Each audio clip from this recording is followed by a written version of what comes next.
Welcome to the Strategic Leader podcast with me, Gemma Bullivant, and my co-host, Fiona Craig. This podcast is for HR professionals and people-focused leaders from any function who want to think, act, and feel naturally more strategic. Enjoy the show.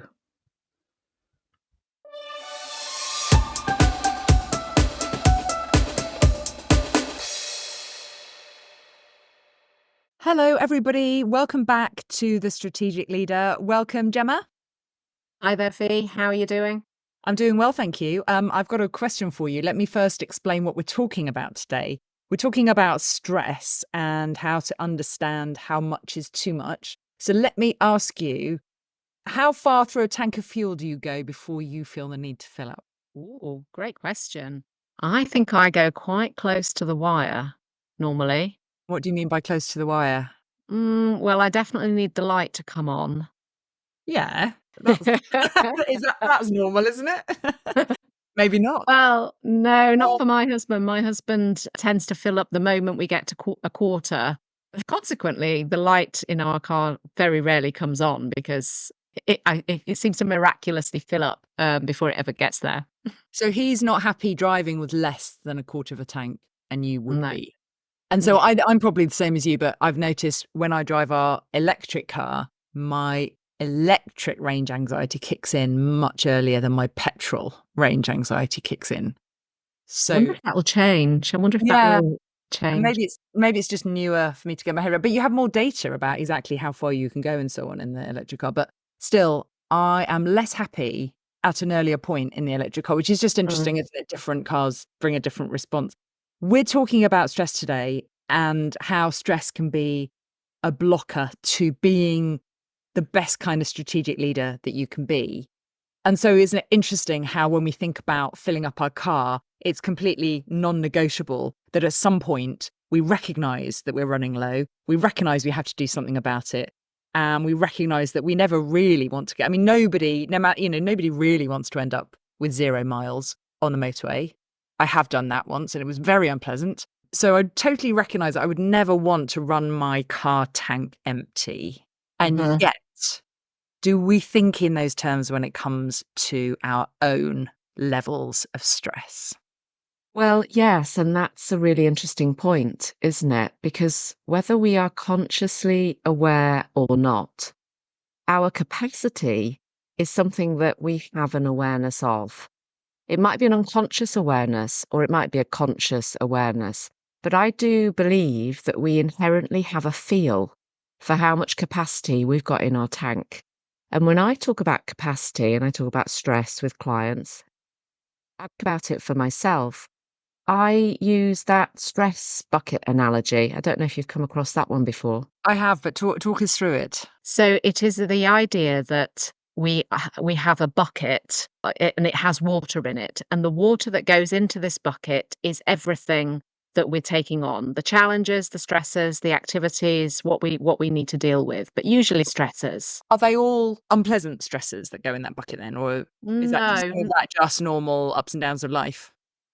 All of the normal ups and downs in life, the things that take a bit of energy, a bit of focus, whether they're inherently great or inherently not great, they're the water that goes into the bucket. The bottom of the bucket, there are release valves. And the idea is that those taps of water at the top are just going to keep coming. We might be able to do one or two things with some of those taps of water, but essentially the water that goes into the bucket represents effectively the challenges and the fact that life happens. We've got stuff going on. Challenges that are, to your point, ones that we want, that are good challenges, things that help us grow and develop. But our capacity to take those things on is reduced when our bucket of water is full. So if we're not mindfully letting the water out at the bottom of the bucket with the activities that we know are going to recharge, going to be restful, and that are enabling us to get rid of some of that water, bring that water level down in the bucket, we're not going to be able to take any more water in at the top, good or bad. And our awareness of this, I think, is there, whether we have it in mind like visualize like a bucket of water, or whether we just feel like if there's one more thing, we've all been there, Yeah. haven't we? Yeah. If there's one more thing happens, it's all I'm gonna fall over. I'm gonna be in overwhelm. Yeah, and we know we have language around that. We have that kind of the straw that breaks the camel's back kind of language, don't we? And I'm pretty Yes. sure everybody listening will recognize that feeling. I guess, why are we talking about it in relation to your ability to lead in a strategic fashion? Why does being stressed, particularly being at your kind of maximum capacity, or with no spare capacity for the water that's inevitably going to come through basically just living and having a job. Um, why does that? Why is that a blocker to our best strategic thinking then? Well, I think at a very basic level, whether we're a leader or a contributor, a team member, is our performance is compromised when we are in stress mode. We know that person in the office. We've all worked in an office where somebody's been really stressed, and we've probably tried to guide them towards maybe stepping away from the computer, maybe go and have a walk, go and grab a bit of fresh air, and then come back to this. And of course, they don't want to, do they? They just Yeah. don't want to. Yeah, I can't. I've got to get this email out. Yes, and that's the worst time to get the email out usually, is when you're in that mode. So at a very basic level, our competence is reduced. But there's then other things, some physiological things around stress and our stress response. So we've talked before about the fight and flight mode. And what's happening is stress goes back to that fighting the bear off at the cave entrance. So it's the idea of looking at the challenge as a threat, and this triggers as a stress response. And we know what happens in a stress response. All sorts of physiological things change in our bodies. One of the things that we get is tunnel vision. At a very basic level, our competence is reduced. And this has been sort of determined through, let's call it science, that Let's call it science, shall we? that we actually start to really hone in on the thing that we need to deal with, and it makes sense when you think about it logically. But If tunnel there really is a vision, bear, you really yeah, need to focus in on that bear. exactly.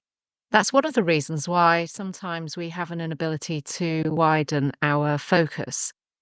Two other things. When we're in a stressful situation, because we need to focus on the stressor and sort that out, we're unable to see the wider picture.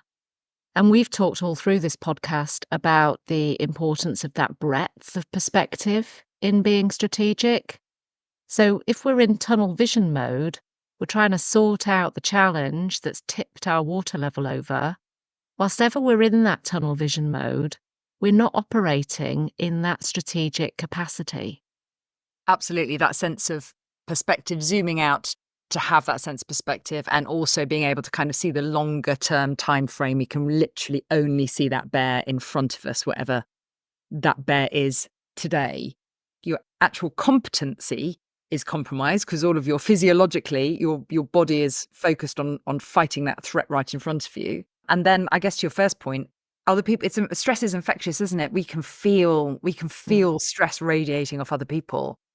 Even if we're not stressed, we can feel the impact. So I guess as a leader or someone who's wanting to step into their strategic leadership skills, being aware of the impact that you're having on other people by being stressed is likely to be a negative one that other people are not going to want. And as a leader, it is our responsibility to lead in the right way and have the right impact on other people.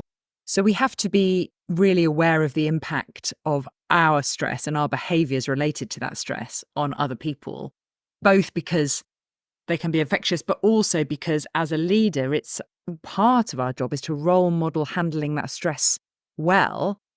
And I don't think either of us would advocate pretending we're not stressed. I think it's perfectly okay to say, look, I'm really under the cosh today. But I guess to that example you gave earlier, how I deal with that stress and say, I'm going to take myself off for an hour. I'm going to go and get some fresh air, have some food, do some breathing, and I'm going to come back in an hour's time.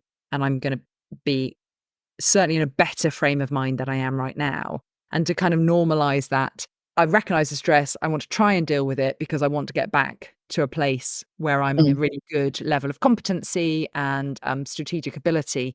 And to do that, we probably need to step out of this situation and come back with a better frame of mind. That feels like a really good thing to be modeling.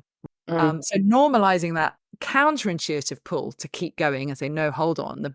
By far the best thing, if I look at this day as a whole, or this week or this month as a whole, by far the best thing that I could do is to step out, look after myself, go and charge my batteries, go and fill up with petrol, and then come back to it. And then I will be able to keep going for the rest of the day or the week, the month.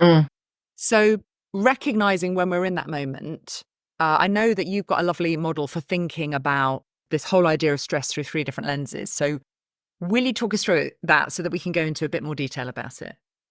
Yes. So, what you've just described is one of those lenses, which is noticing our response, noticing how we're reacting in the moment and working through a different response. And I'll talk about that in a moment. But there are 3 lenses, 3 perspectives that we can take. The first is known as the stressor lens. So that's the thing that's causing us the stress. Is there something that we can do about the stressor that reduces it, removes it, changes it in such a way that it is no longer as stressful as a stressor as it once was?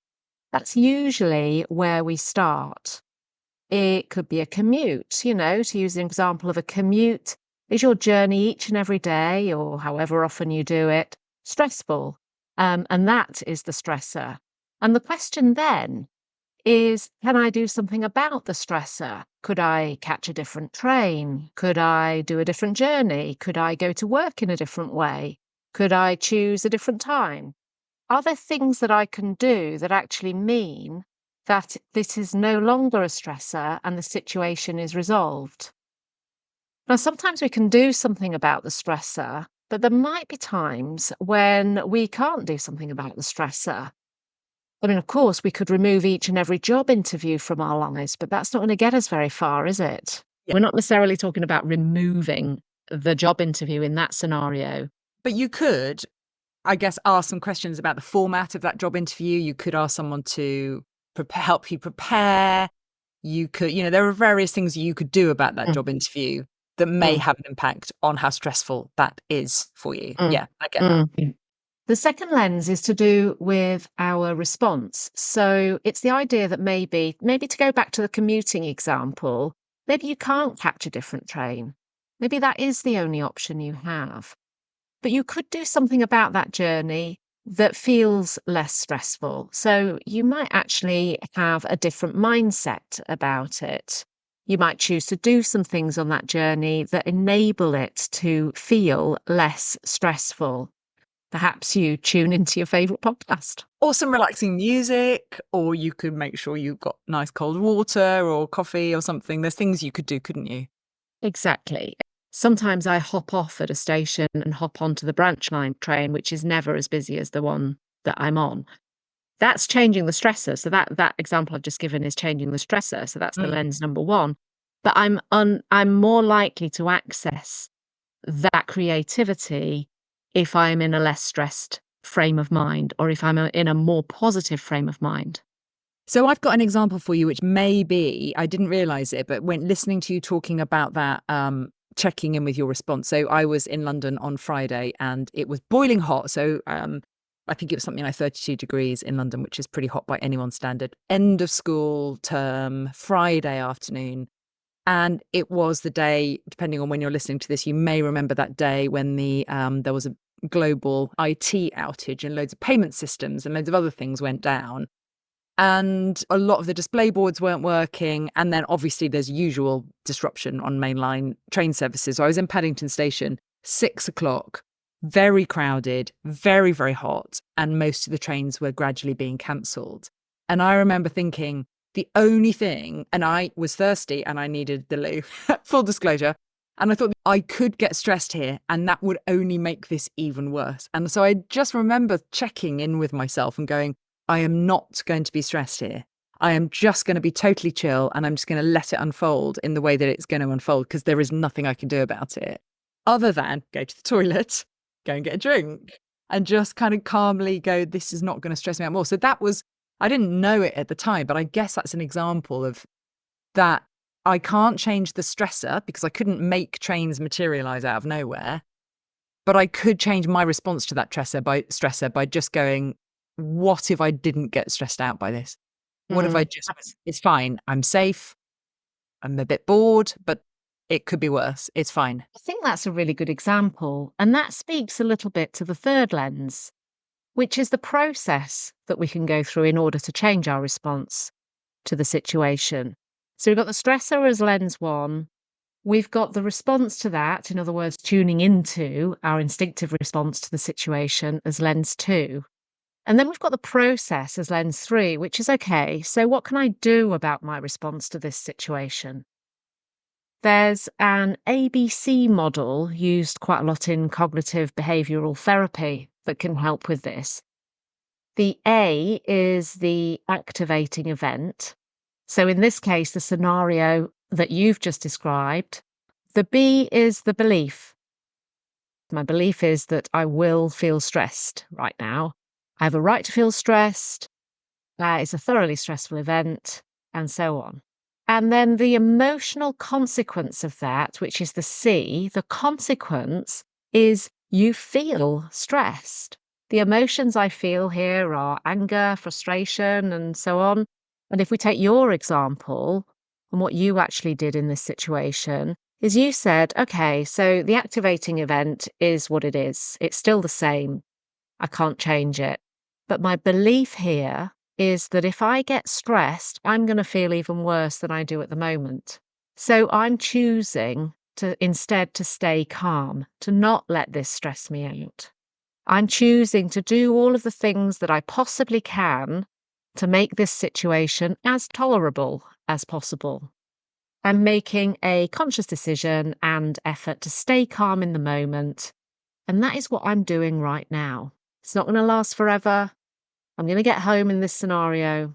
And the emotional consequence is that you feel calmer, which also means you probably stay more clear-headed, more able to focus, more able to think creatively, and certainly more productive. So that's interesting, picking that particular example apart, because I do remember thinking, it's okay, I will be sleeping in my own bed tonight. I remember thinking, it's not going to be so bad that I am stuck on a station platform overnight. Something will happen to resolve it. So that, can I replace that belief, this is the worst possible end to a hard day's work, replace that with, do you know what, you're going to make it home by hook or by crook. And that shift in the belief, or kind of, which I didn't know that I'd done, but just sort of trying to rethink, well, what else could be possible to think or believe here, gives you a different set of consequences.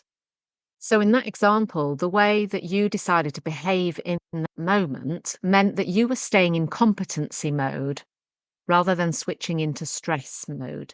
If we remember that stress mode is our survival technique to fight the bear, we have tunnel vision. In other words, we can only think about the particular challenge we're facing, whatever the bear is for us in that moment, and nothing else. So we lose the ability to think more broadly, think more strategically, and operate with that wider perspective.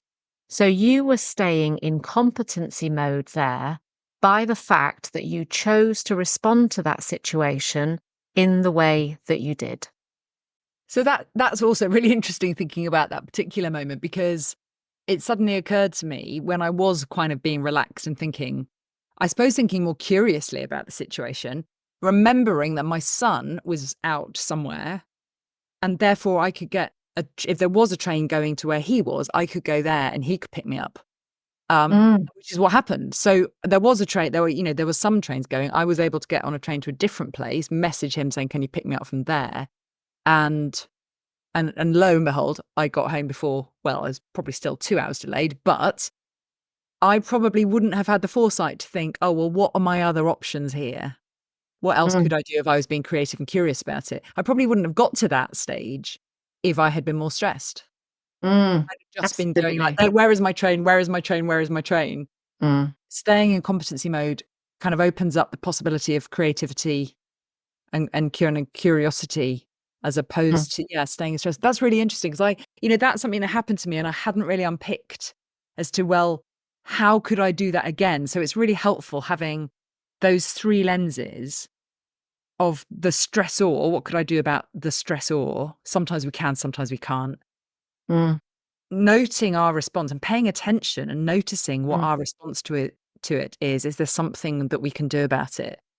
Or, and then also thinking about that ABC, that activating event, the belief that goes along with it, the belief that I'm going to be stuck on the station platform here all night, or the belief that something will go right and I will get home, mm, and then therefore the consequence on me. That's a really interesting model to keep hold of and apply, because life is constantly filling up our buckets with water. mm. We talked before about life is constantly throwing us wobbles, but it's the same thing, isn't it? Things are always going to go wrong. Things are always going to be piled on our plate, even some of the things that we want and we look forward to. I've just finished a course and I've really enjoyed it, really learned a lot, really got a lot from it. But I recognized, particularly towards the end, how much of my bucket that had filled up, just in Mm. terms of the amount of headspace that was occupied and a mental exertion.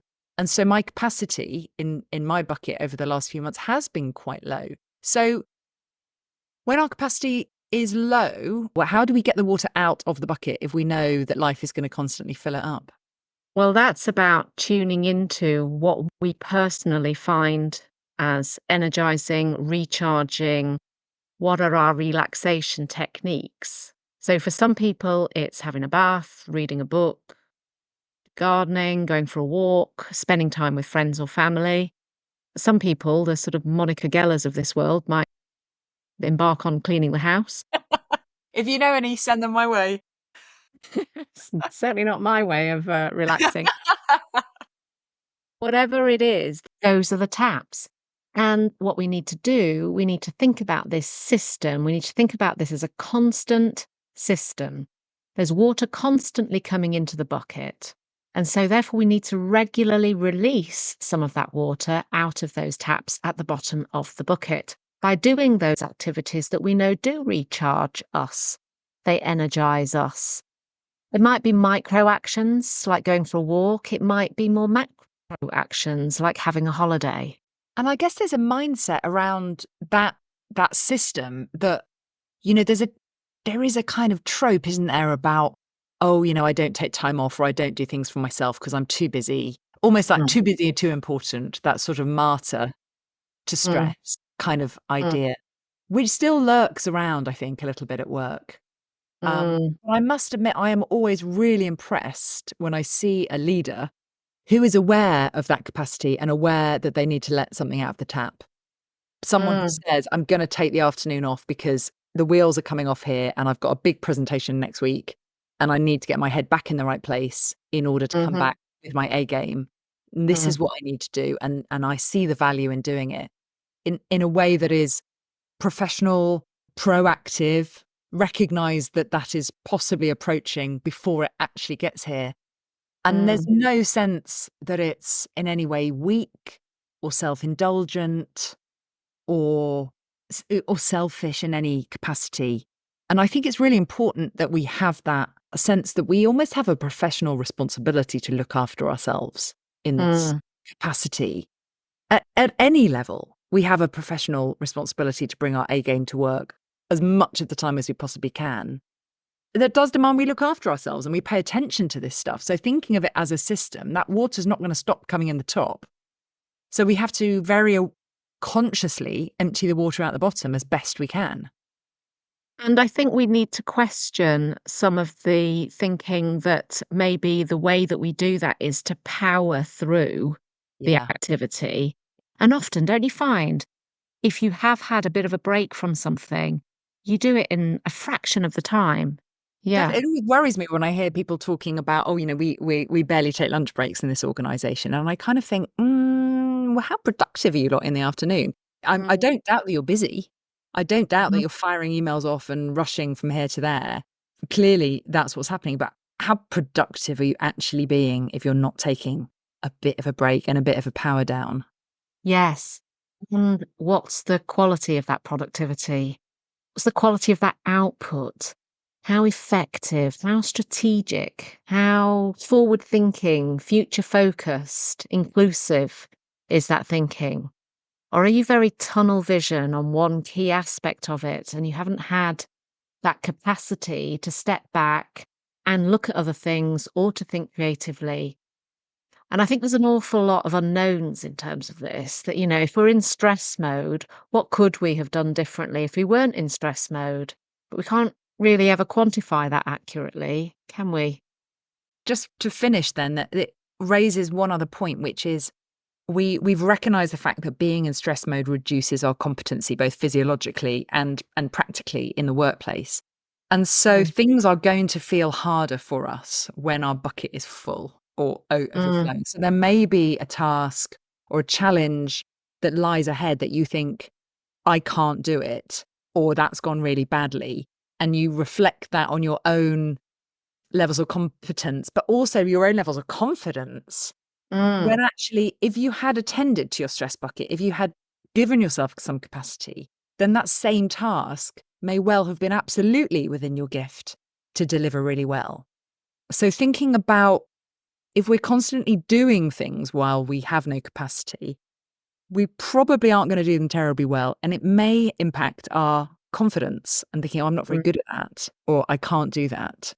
When actually you could have done it incredibly well, perhaps, at a different level of stress capacity. I Because think it's a really important point and probably something to leave you with to reflect on in terms of your own confidence levels is sometimes our confidence to do something does actually relate to the fact that we have very little capacity to apply to the task. And we are wrongly reading that as we don't have the ability to do that task, when in fact, it may just be that we don't have the capacity to do that task. Great point to finish on, Fee. wonderful. Thanks as ever. Well, thank you for helping me learn something about my incident on Paddington Station on Friday. Now that I know what I did, I will be able to do it again. So I'm going to keep that with me. So thank you very much for that, Gemma. Great to talk to you as always. Thank you, everybody, for listening. Do get in touch if you have some feedback for us. We always love to hear it. And we look forward to connecting with you next time. Bye-bye.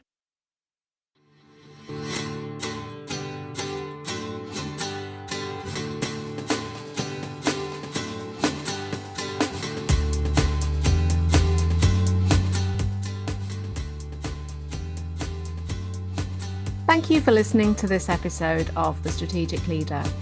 If you liked the episode, please subscribe to access more of our recordings. And if you think it'd be useful for someone else, please forward to them and leave a review.